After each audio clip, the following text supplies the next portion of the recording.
Assalamualaikum warahmatullahi wabarakatuh. Bismillah, alhamdulillah, wassalatu wassalamu ala rasulillah wa ala alihi.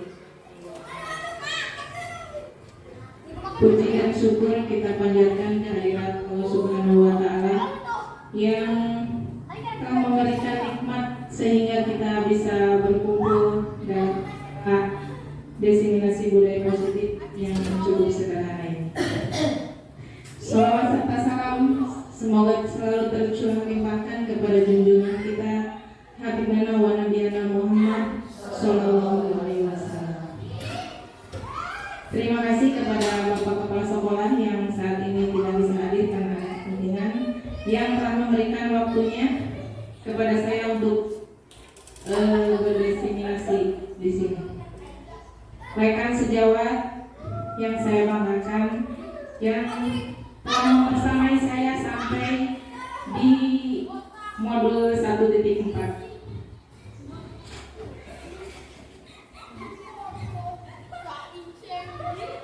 Di sini diseminasi budaya positif yang pertama yaitu konsep inti budaya positif. Yang pertama, perubahan paradigma belajar, disiplin positif, nilai-nilai kebajikan, kebutuhan dasar manusia, motivasi perilaku manusia, posisi kontrol guru, keyakinan kelas, dan segitiga restitusi.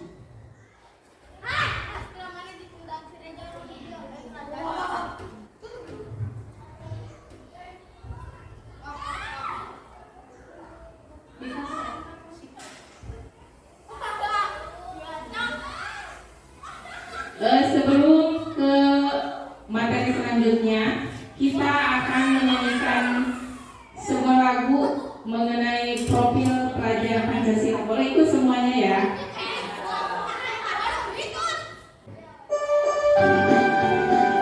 Boleh ikut semua ya?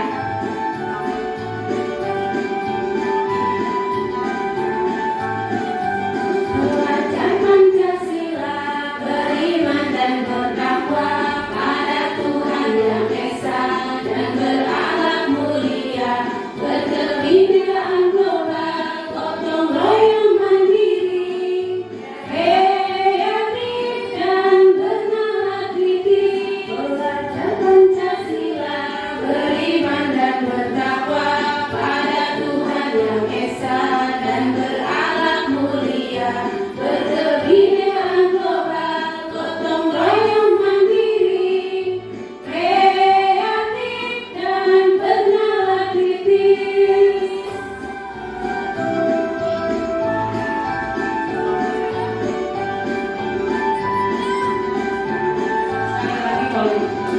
Dan Pancasila beriman dan bertakwa pada Tuhan Yang Esa dan berakhlak mulia, berkebinekaan global, gotong royong mandiri, kreatif dan bernalar kritis.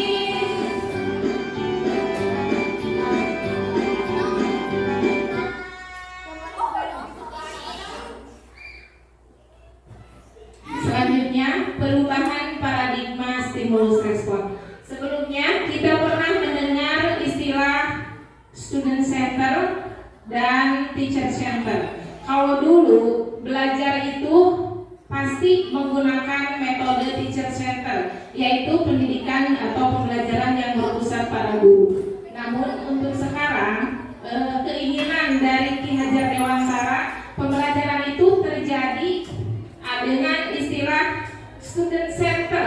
Jadi pembelajaran harus berpusat kepada anak. Jangan guru yang menguasai, tapi anak. Kita sebagai guru hanya menuntun.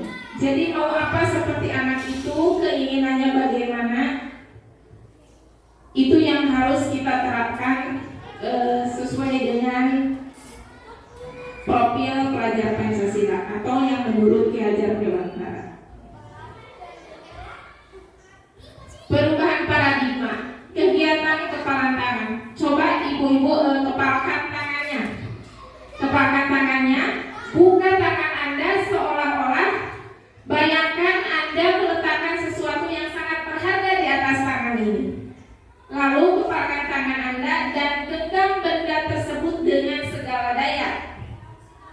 Bayangkan ada orang yang akan mencoba dengan sekuat tenaga berbagai cara untuk meminta Anda memberikan benda tersebut. Apa yang terjadi? Apakah Anda akan mempertahankan atau memberikannya? Mempertahankan. Ya, mempertahankan.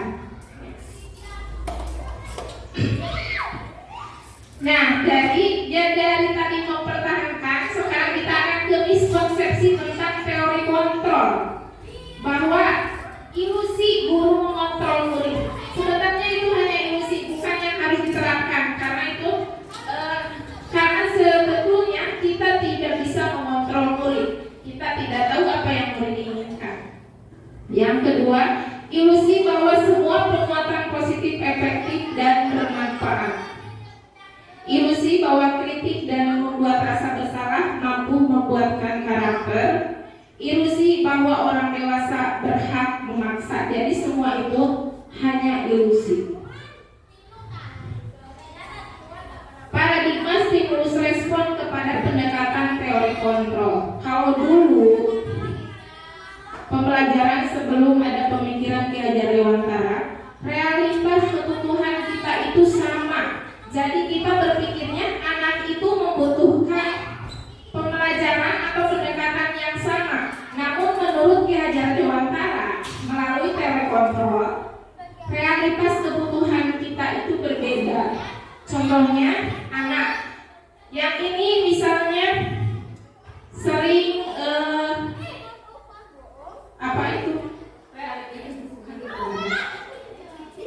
misalnya yang ini anak sedang butuh kasih sayang, pasti akan selalu berupaya mencari perhatian dari guru.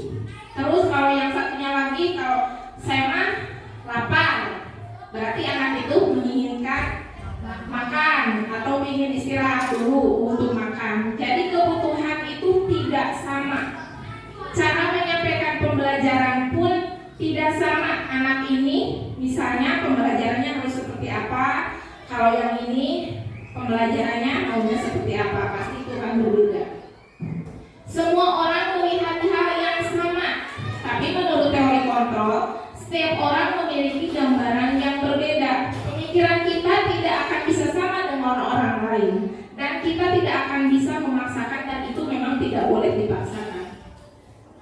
Untuk yang ketiga, kita mencoba mengubah orang agar berpandangan sama dengan kita. Tapi menurut teori kontrol, kita berusaha memahami pandangan orang lain tentang dunia. Jadi jangan mencoba mengubah pemikiran orang lain itu harus sama dengan kita, tetapi kita yang harus memahami karena perbedaan itu. Yang selanjutnya, perilaku buruk dilihat sebagai suatu kesalahan. Dulu pasti kalau anak yang nakal pasti kita salahkan. Terlambat ke sekolah pun pasti kita salahkan tanpa kita mengetahui dia terlambat itu karena apa. Pasti ada tujuan. Semua perilaku ini memiliki tujuan. Yang selanjutnya, orang lain bisa mengontrol saya. Tapi kalau menurut teori kontrol, hanya Anda yang bisa mengontrol diri Anda. Jadi kita tidak bisa mengontrol orang lain pun tidak akan bisa mengontrol kita. Karena yang bisa mengontrol diri kita itu ya diri kita sendiri. Saya bisa mengontrol orang lain, Anda tidak bisa mengontrol orang lain. Pemaksaan pada saat bujukan gagal. Yang kedua, kolaborasi dan konsensus menciptakan pilihan-pilihan baru. Jadi kalau menurut teori kontrol, berkolaborasi dan kesepakatan akan menciptakan pilihan-pilihan baru. Selanjutnya, model berpikir menang kalah. Kalau dulu kan kita harus menang tapi takut kalah. Itu pemikiran kita kan. Kalau untuk sekarang, jadi kita berpikirnya harus menang dan menang. Jangan pernah berpikiran kalah, atau istilahnya kita harus optimis.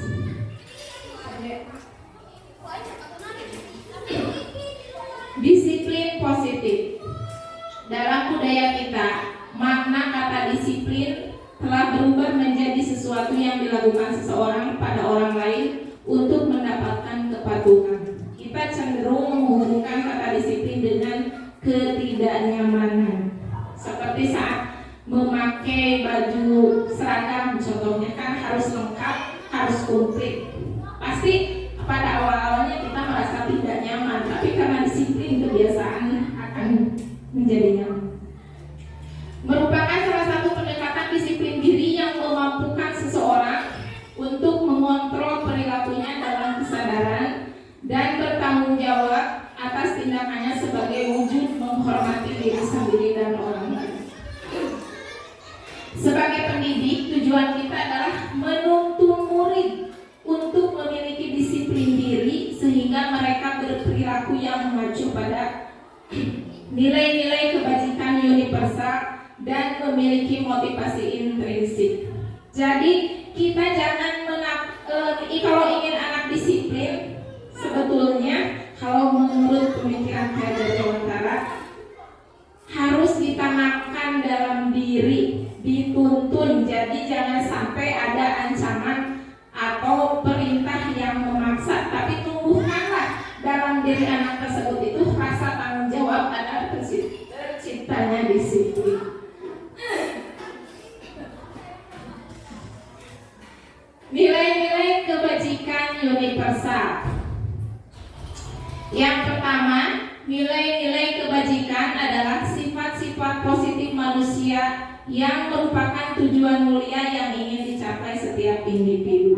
Jadi setiap dari diri kita ingin sekali menciptakan pemikiran yang positif untuk diri kita sendiri dan seterusnya bisa ditularkan kepada orang lain. Nilai yang disepakati bersama lintas bahasa, suku, bangsa, agama maupun latar belakang. Contoh profil pelajar Pancasila. Yang pertama, beriman, bertakwa kepada Tuhan Yang Maha Esa dan berakhlak mulia. Yang kedua, mandiri, bernalar kritis, berkebinaikan global, bergotong royong dan kreatif. Kebutuhan dasar manusia, setiap dari diri kita pasti akan membutuhkan kebutuhan. Ada kebutuhan yang harus terpenuhi. Seperti kebutuhan dasar manusia adalah segala sesuatu yang kita lakukan untuk mendapatkan apa yang kita inginkan. Seluruh tindakan yang kita lakukan memiliki tujuan tertentu dan semua usaha terbaik yang kita lakukan adalah dalam rangka agar kebutuhan dasar kita terpenuhi dengan baik. 5 dasar kebutuhan manusia. Yang pertama, kita butuh bertahan hidup. Yang kedua, kita pasti butuh rasa kasih sayang dan rasa diterima. Yang ketiga, penguasaan, kebebasan, dan kesenangan. Motivasi perilaku manusia. Yang pertama, untuk menghindari ketidaknyamanan atau hukuman dan untuk mendapatkan imbalan atau penghargaan, yaitu motivasi eksternal.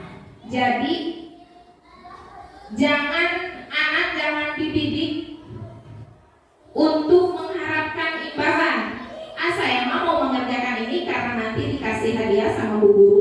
Itu sebetulnya tidak boleh, karena memang dalam pemikiran Ki Hajar Dewantara reward itu sudah tidak ada. Tidak boleh ada reward. Yang ketiga, untuk menghargai diri sendiri, yaitu motivasi internal. Jadi tumbuhkanlah dalam diri anak atau dalam diri kita motivasi untuk menjadi lebih baik. Menurut Ki Hajar Dewantara, merdeka itu artinya tidak hanya terlepas dari perintah, akan tetapi juga cakap buat memerintah diri sendiri. Jadi jangan hanya memerintah, tapi memerintah juga untuk diri sendiri. Jangan hanya bisa memerintah orang lain. Ini kerjakan, itu kerjakan, tapi diri sendiri malah diam. Itu tidak boleh. Motivasi internal itu menciptakan disiplin positif dan sikap yang merdeka. Hukuman tidak terencana dan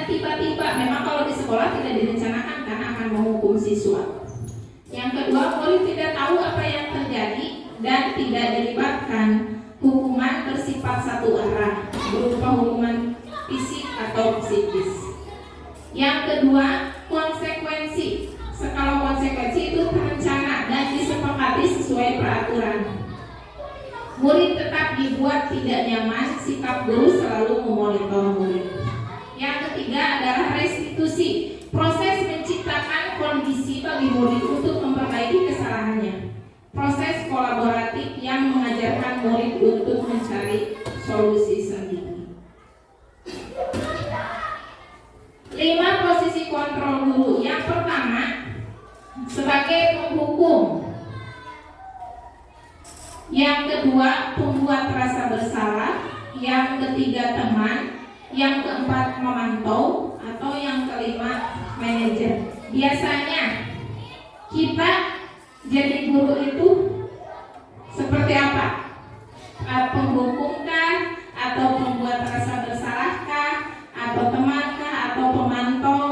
Atau sebagai manajer?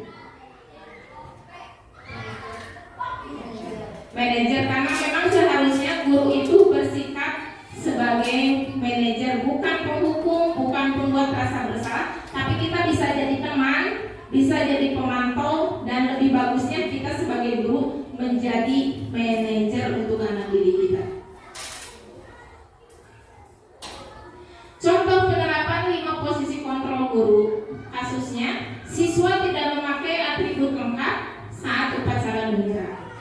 Yang pertama, hormat pada bendera selama 1 jam. Itu merupakan penghukum.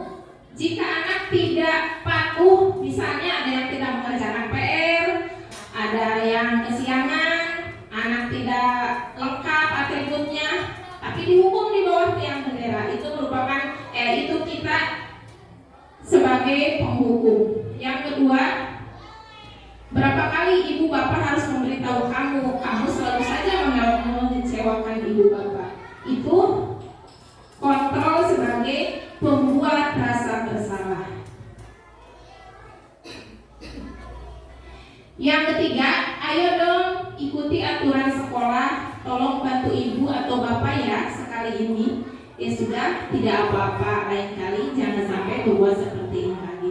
Itu posisi kita sebagai guru, yaitu sebagai teman untuk anak didik kita. Selanjutnya, kamu sudah melanggar peraturan sekolah. Kamu tahu konsekuensinya? Setelah upacara, kamu beli atributnya ke koperasi dan jangan diulang lagi. Itu posisi guru sebagai pemantau. Yang kelima, apakah kamu tahu kesalahanmu? Kira-kira bagaimana kamu memperbaiki kesalahan kamu? Itu posisi guru sebagai manajer. Jadi dicari tahu dulu alasannya kenapa, terus bagaimana memperbaikinya.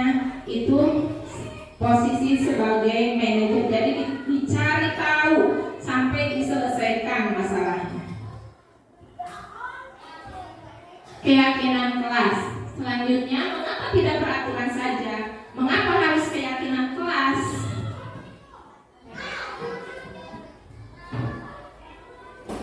Sebelum kita lanjut, kita ice breaking dulu ya, biar tidak ngantuk. Silakan semuanya berdiri, ikut gerakan yang di layar. Berdiri. Ikuti gerakannya. Biar agak rileks. Tangan diputar-putar, tegak-tegak. Tangan diputar-putar, tegaklah bahu. Tangan diputar-putar, tegaklah bahu.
menggunakan masker, mencuci tangan, dan menjaga jarak pada saat COVID. Mengapa kita memiliki peraturan harus menggunakan helm bila mengendarai kendaraan motor? Kenapa harus memakai helm? Untuk melindungi kepala. Iya, untuk melindungi kepala bila terjadi kecelakaan, untuk menghindari razia polisi. Ya, mengapa kita memiliki peraturan harus datang tepat waktu saat mengikuti pelatihan? Untuk mendukung motivasi intrinsik, kembali ke nilai-nilai keyakinan. Keyakinan lebih menggerakkan seseorang dibandingkan mengikuti serangkaian peraturan.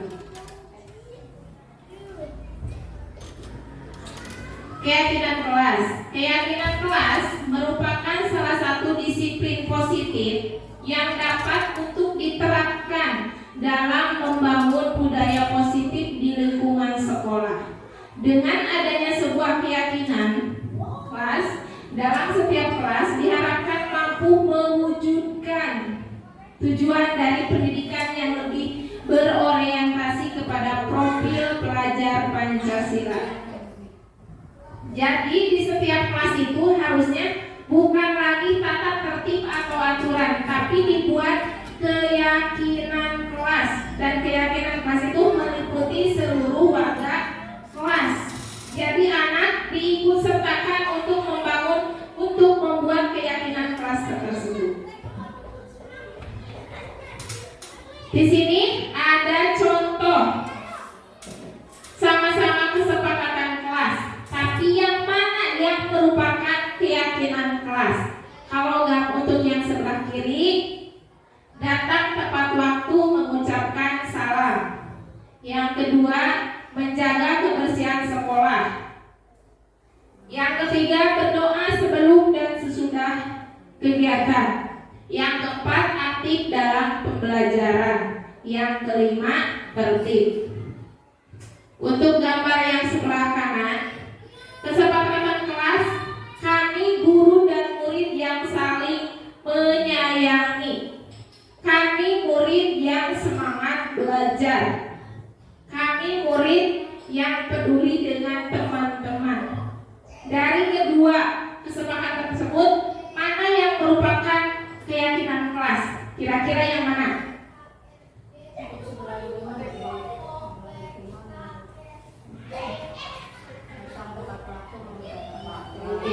Yang mana? Yang sebelah kiri. Ya, next. Nah, di sini ada tindakan guru di sebelah kanannya, kotak sebelah kanan, ada hukuman atau konsekuensi. Mencatat 100 kali di dalam buku kalimat, saya tidak akan terlambat lagi karena terlambat ke sekolah. Itu merupakan hukuman atau konsekuensi?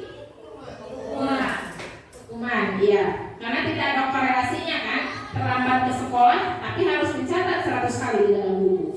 Yang kedua, lari mengelilingi lapangan basket 2 kali karena terlambat hadir di sekolah. Hukuman. Yang selanjutnya, murid diminta untuk push up 15 kali karena tidak menggunakan masker ke sekolah. Hukuman atau konsekuensi? Ya, boleh memilih, nanti kita betulkan ya di slide berikutnya.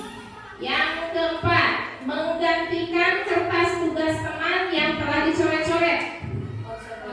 Konsekuensi.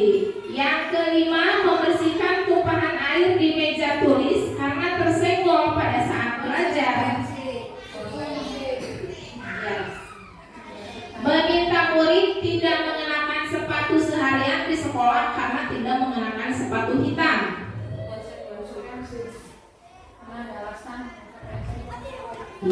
Lari mengelilingi lapangan basket 2 kali karena terlambat 10 menit untuk pelajaran PJOK.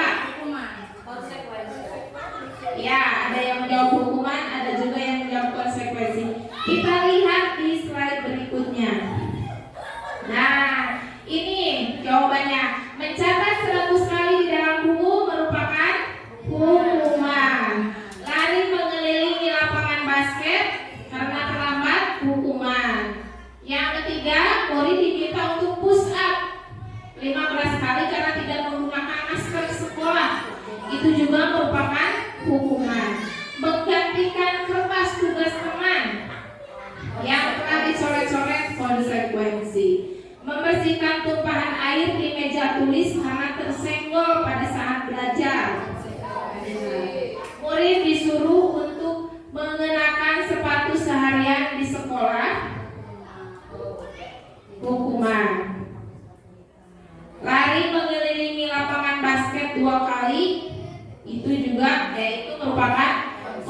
konsekuensi.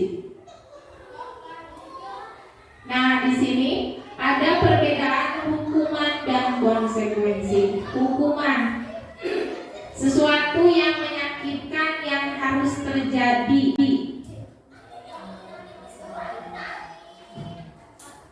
Konsekuensi itu sesuatu yang harus terjadi. Jadi konsekuensi itu istilahnya perbaikan, memperbaiki kesalahan. Yang kedua, membuat anak sakit fisik maupun hati untuk jangka waktu yang lama. Misalnya saat SMP sering dihukum guru karena terlambat, lalu dijemur di bawah tiang bendera seharian. Pasti itu akan terbawa sampai sekarang. Membuat anak merasa tidak nyaman dalam jangka waktu pendek. Misalnya disuruh membersihkan tumpahan air di meja, tapi itu hanya sesaat merasa tidak nyamannya, karena kalau sudah dikerjakan ya sudah tidak ada. Yang ketiga, anak membenci kedisiplinan. Biasanya kalau merupakan hukuman, anak jadi benci disiplin. Ya. Yang konsekuensinya, anak menghargai disiplin. Jadi kalau untuk konsekuensi, anak harus ditekankan di dalam dirinya bahwa disiplin itu penting. Jadi anak memiliki rasa tanggung jawab, tidak ada tekanan. Jadi anak akan merasa enjoy. Yang ketiga, paksaan. Biasanya memang kalau hukuman itu memaksa, karena harus dituruti. Jadi sifatnya paksaan, tidak ada toleransi. Yang ketiga, stimulus atau tanggapan. Jadi kalau untuk konsekuensi kita harus memberikan tanggapan bagaimana, kenapa seperti itu. Yang kelima, mendorong anak menyakiti diri sendiri. Konsekuensi mendorong anak agar mudah menyesuaikan diri. Terus dari hukuman, konsep diri yang buruk. Konsekuensinya konsep diri yang baik. Anak belajar untuk menyembunyikan kesalahan. Biasanya karena takut dihukum, anak jadi suka bohong. Ya, tidak mau bicara yang sejujurnya karena takut disalahkan. Itu hukuman. Konsekuensinya, anak belajar untuk mematuhi peraturan. Jadi anak dikasih tahu. Kalau konsekuensi dikasih tahu, kalau kamu tidak mengerjakan ini, kamu harus begini. Yang selanjutnya, marah, rasa bersalah, dipermalukan, merasa tak dihargai. Biasanya anak kalau di kelas, kan kalau ada yang tidak mengerjakan PR pasti dikata-katain di kelas ya. Pak mencek bahasa Sunda nama diharuan, diolok-olok, digegeh. Yang selanjutnya, kehilangan hak, dibuat tidak nyaman, diasingkan, tapi hanya untuk sementara. Itu perbedaan hukuman dan konsekuensi. Selanjutnya, bagaimana membuat keyakinan kelas? Yang pertama, lebih abstrak dari peraturan. Jadi tidak mengikat, harus disepakati bersama dan diajak berdiskusi bersama. Jadi tidak hanya berpihak pada satu arah. Kalau hukuman kan kita yang buat, tapi yang lain harus mematuhi karena itu satu arah. Yang kedua, berupa pernyataan universal. Yang ketiga, dibuat dalam bentuk kalimat positif. Contohnya, buang sampah sembarangan. Kalimat positifnya, tidak boleh buang sampah sembarangan. Keyakinan kelasnya, kalau misalnya tidak ada sampah berarti termasuk pada bisa juga kesehatan, bisa tanggung jawab. Yang selanjutnya, sedikit saja agar mudah diingat. Jadi tidak usah banyak-banyak. Peraturan kan biasanya dibuat ada 11 peraturan atau sampai 15 peraturan. Kalau keyakinan bisa dibuat 5 sampai 6 poin. Jadi tidak usah terlalu banyak. Selanjutnya, sesuai dengan kondisi kelas dan sekolah agar mudah diterapkan. Jadi sesuaikan dengan keadaan kelas kita.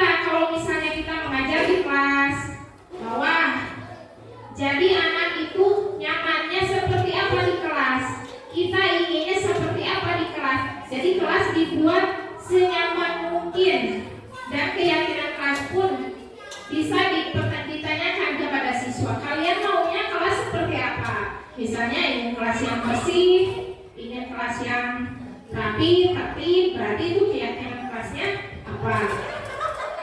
Selanjutnya, semua warga kelas atau sekolah dilibatkan saat membuat. Kalau untuk kelas, semuanya ikut berpartisipasi. Jika ada 36 siswa dalam satu kelas, ya 36-nya diajak. Jadi diskusikan semuanya, jangan hanya guru yang membuat peraturan, yang membuat keyakinan. Karena keyakinan kelas harus disepakati semua warga kelas. Selanjutnya, ada peraturan. Keyakinan kelasnya mau seperti apa? Yang pertama, selalu kembalikan buku ke tempatnya. Keyakinan kelasnya apa? Jika kita sudah memakai barang, tapi harus dikembalikan ke tempatnya. Berarti itu bentuk apa? Ya, bentuk tanggung jawab. Jadi keyakinan kelasnya bisa tanggung jawab. Yang kedua, dilarang mengganggu orang lain. Kalau mengganggu orang lain itu sifatnya seperti apa? Ya, menghargai orang lain. Yang ketiga, hadir di sekolah 15 menit sebelum pembelajaran dimulai. Keyakinan kelasnya apa? Disiplin, ya. Yang keempat, dilarang melakukan kekerasan. Bisa saling menyayangi, boleh. Dilarang menggunakan narkoba. Dilarang menggunakan apa? Kalau kita pakai narkoba, tubuh kita akan bagaimana? Ya, jadi keyakinan kelasnya bisa kesehatan. Bergantian atau menunggu giliran? Tertib, ya. Keyakinan kelasnya bisa tertib. Terus menggunakan masker untuk menjaga kesehatan, ya. Yang selanjutnya, jangan berlari di kelas atau koridor. Itu keyakinan kelasnya bagaimana? Keselamatan, boleh.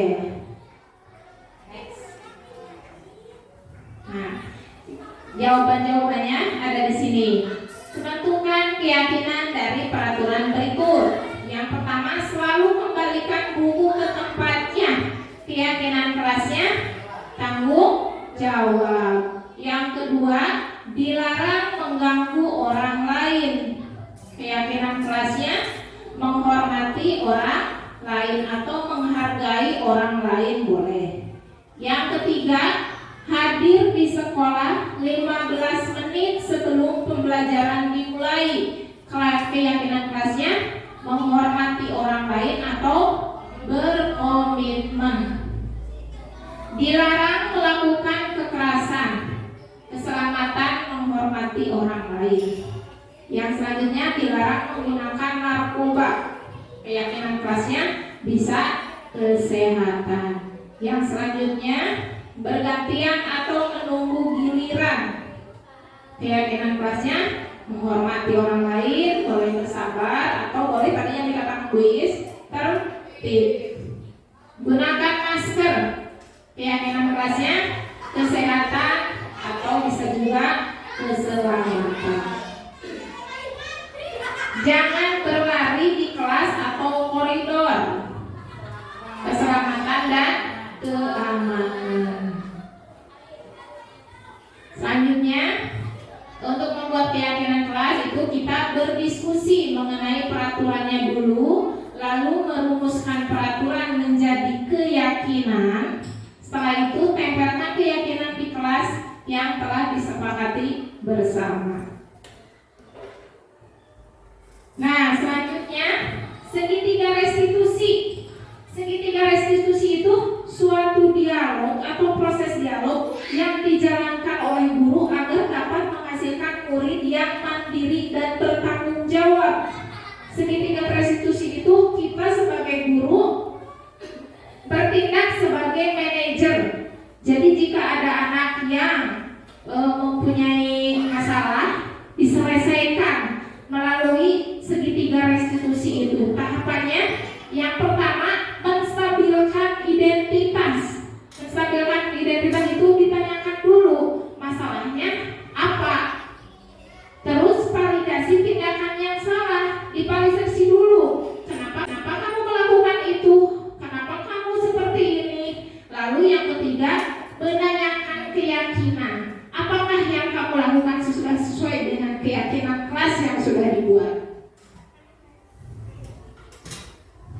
Yang pertama, menstabilkan identitas.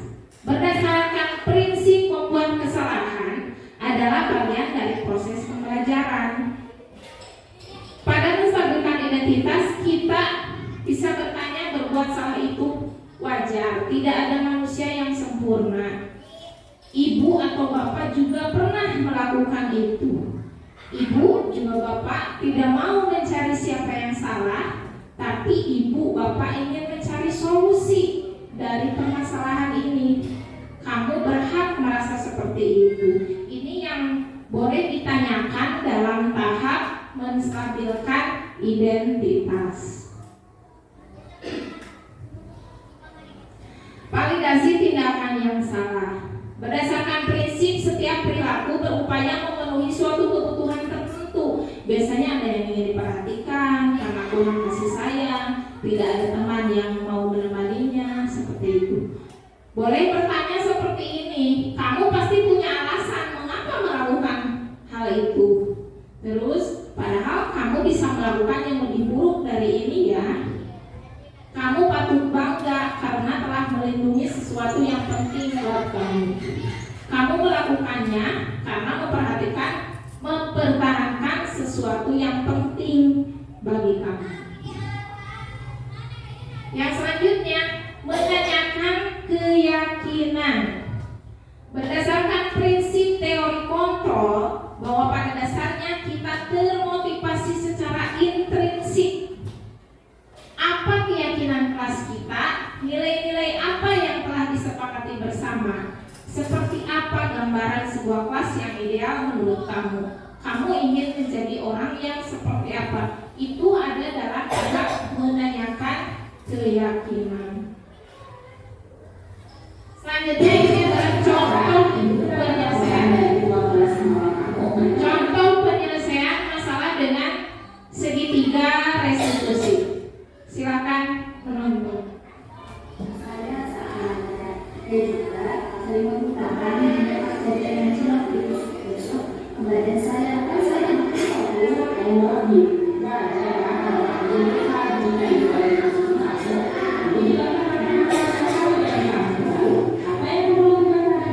Biasanya saya hanya diam, tapi hari ini sudah sangat keterlaluan jadi sama saya Bu, makanya saya marah dan menarik buat kita Bu. Ya Bu, itu sudah keterlaluan dia sama saya. Wajar sekali. Ibu saya ingin melakukan hal itu. Nah, apakah perbuatan itu sesuai dengan keyakinan kita? Tidak, Bu. Menurut keyakinan masalah yang tidak sesuai. Apakah menghargai teman itu penting? Jika menghargai teman itu sangat penting, saya akan melakukan yang sesuai dengan keyakinan kelas kita. Saya akan mencoba lebih sabar dan menanyakan amanah saya. Apakah bersedia melakukan itu semua? Maksudnya Bu, Apa yang akan kamu lakukan untuk memperbaiki kesalahan dari kita? saya akan minta maaf kepada Dika dan mereka lupa untuk tidak mengucapkan lagi. Supaya kembali saya akan melaporkannya kepada Ibu sebagai Bagus sekali rencana kamu. Tetap semangat dan sukses ya. ya terima kasih Bu. Silakan kembali ke kelas. Assalamualaikum warahmatullahi wabarakatuh. Ibu sudah melaporkan. Dan ini video penyelesaian masalah dengan segitiga restitusi. Kita sebetulnya sebelum saya pun sama, sebelum mengenal segitiga restitusi, kalau ada anak yang berbuat salah pasti langsung dipanggil. Kenapa kamu berbuat seperti itu? Pasti langsung dimarahin kan? Biasanya seperti itu. Tapi setelah mengenal segitiga restitusi, diharapkan kita sebagai pengajar atau pendidik berada dalam posisi manajer. Jadi ditanya dulu, kenapa anak berbuat seperti itu? Ditanya dulu, alasannya kenapa? Terus kenapa kamu berbuat seperti itu? Lalu kan di kelas sudah dibuat keyakinan. Apakah ditanyakan dulu, apakah sama perbuatan kamu dengan keyakinan kelas yang sudah dibuat? Diharapkan jika ada masalah Seperti inilah penyelesaiannya. Iya, kita sebagai guru memang harus bijaksana, harus tetap sabar walaupun dalam hati mendengkol. Iya. Selanjutnya, penerapan pemahaman pada siswa tentang pembentukan keyakinan kelas. Ini proses pembuatan keyakinan kelas yang sudah dibuat minggu lalu. Silakan.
Nanti ada berapa yang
diharapkan semua wali kelas di SD Negeri 1 Sidamuli ini bisa atau untuk segera membuat keyakinan kelas.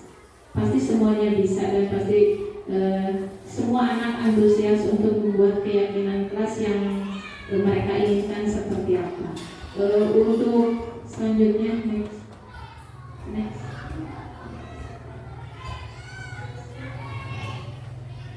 Untuk penutup, mari kita belajar bersama, berkolaborasi, saling mendukung demi mewujudkan disiplin positif di sekolah yang sangat kita cintai ini, yaitu SD Negeri 1 Sidamuli. Semoga kita bisa menciptakan karakter siswa yang berprofil Pancasila.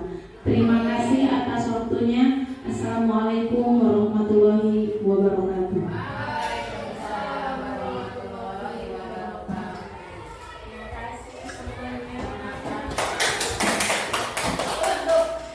Assalamualaikum warahmatullahi wabarakatuh. Perkenalkan, nama saya Naura Alkila Meswari, siswa kelas 6 SDN 1 Sidamuli. Saya merasa sangat senang sekali saat membuat keyakinan kelas. Keyakinan kelas perlu dibuat untuk menumbuhkan rasa tanggung jawab. Terima kasih. Wassalamualaikum warahmatullahi wabarakatuh.